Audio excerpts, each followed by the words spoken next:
కీర్తనల గ్రంథము 107వ అధ్యాయము 20వ వచనాన్ని చదువుకుందాం.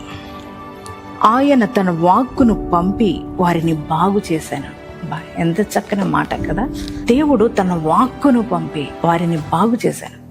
అవునండి, దేవుని యొక్క వాక్కుకు ఎంతో శక్తి ఉన్నది కదా, మనల్ని బాగు చేస్తుంది కదండి. దేవుని వాక్కే మనల్ని బాగు చేసేది.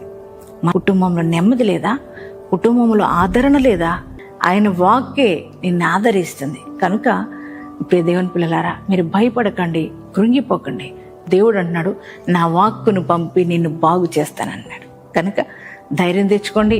ఆ దేవుడే తన వాక్కును పంపి మీ జీవితాలు, పరిస్థితులన్నీ కూడా బాగు చేయబోతున్నాడు. కనుక యేసయ్యా, నీ మాట నేను నమ్ముతున్నా, అయ్యా నీ వాక్కే నన్ను బాగు చేస్తుందని చెప్పి ఈరోజు మీరు ఆ వాగ్దానాన్ని మీరు రిసీవ్ చేసుకోండి. ఎంతమంది ఈ వాగ్దానం రిసీవ్ చేసుకున్నారు? మీ అందరి జీవితాల్లో ఈ వాగ్దానం నెరవేర్చబడును గాక.